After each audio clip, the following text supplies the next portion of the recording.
இங்க பாத்தீங்கன்னா திமுக எஸ்ஐஆர் எதுக்குன்னு சொல்லி போட்டு எல்லா வேலையும் பண்ணிட்டு இருக்கிறான்.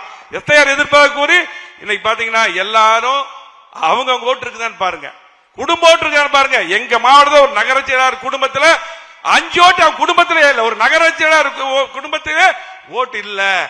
ஆகவே நம்ம பாத்தீங்கன்னா திமுக இன்னைக்கு பாத்தீங்கன்னா மக்கள் மத்தியில கடுமையான எதிர்ப்பு இருக்குது.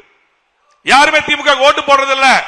ஆனால் திமுக காரன் கடைசி வரையிலும் அவன் 2 பேர் இருந்தாலும் போய் அந்த ஒவ்வொரு பூத்திலையும் போய் வேலைகளை பார்ப்பான். நம்ம 50 பேர் இருப்போம், நம்ம கண்டிப்பா நம்ம ஆட்சிக்கு வந்துருவோம், நம்ம தான் முதலமைச்சர், அண்ணன் தான் முதலமைச்சர் நினைச்சிட்டு அப்படி இருப்போம். ஆனால் நம்முடைய பணிகளை நம்ம சிறப்பா பண்ணோம். 2021 நம்ம ஆட்சிக்கு வர வேண்டியது நிச்சயமா நம்முடைய ஆட்சி. யாரு திமுக வர வேண்டும் என்ற ஓட்டமே போடல. 3% கிடையாது, கரெக்டா பார்த்தா 1.5% தான் திமுக ஆட்சிக்கு வந்தது. அதே போல பாத்தீங்கன்னா இன்றைக்கு நம்முடைய பணிகளை கண்டிப்பா சிறப்பா பண்ணணும்.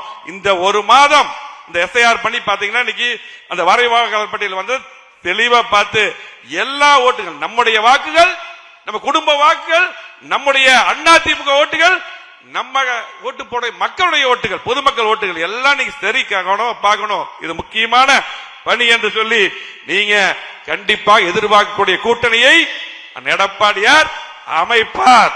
ஆனால் தில்லு முள்ளு திமுக பண்ணுவோம், அதை சரி பண்ணக்கூடிய பணி இங்க இருக்கு. அத்தனை பேர் தமிழ்நாட்டுக்குடிய ஒன்றிய நகர பேரூராட்சியாளர்கள், பொதுக்குழு உறுப்பினர்கள், செயற்குழு உறுப்பினர்கள் எல்லாம் இருக்கீங்க, உங்க கையில தான் இருக்கு. இனிமேல் இந்த 100 நாட்கள் முழுமையாக நமக்கு தேர்தல் பணி மட்டும்தான். நமக்கு ஒரே ஒரு பணி, அனைவருடைய எண்ணமும் எடப்பாடியார் முதலமைச்சர் வரணும். அவர் வந்தா தான் இந்த கட்சிக்கு வாழ்வு, அத்தனை பேருக்கு வாழ்வு. ஆகவே இந்த சிறப்பான இந்த கூட்டத்துக்கு வந்திருக்கக்கூடிய அத்தனை பேரையும் வருக வருக வரவேற்றது மட்டுமல்ல, அனைவருக்கும் நன்றி கூறி இந்த சிறப்பான கூட்டத்துக்கு என்னை பேச அனுமதித்த அத்தனை பேருக்கு வாழ்த்துக்களை கூறி, பொதுச்செயலாளருக்கு வாழ்த்துக்களை கூறி, தமிழக மக்களுடைய எண்ண ஓட்டத்தை செயல்படுத்தும் வகையில் மக்கள் விரோத விடியா திமுக அரசை அடியோடு வீழ்த்தி குடும்ப ஆட்சிக்கு முற்றுப்புள்ளி வைத்து மாண்புமிகு கழக பொதுச் செயலாளர் எடப்பாடி அவர்களின் தலைமையில் அம்மாவின் பொற்கால ஆட்சி அமையும் என்பதை உறுதி, அந்த எடப்பாடி அவர்கள் முதல்வராவது உறுதி என்று கூறி இந்த சிறப்பான வாய்ப்பை அத்தனை பேருக்கு நன்றி கூறி விடைபெறுகிறேன். நன்றி, வணக்கம்.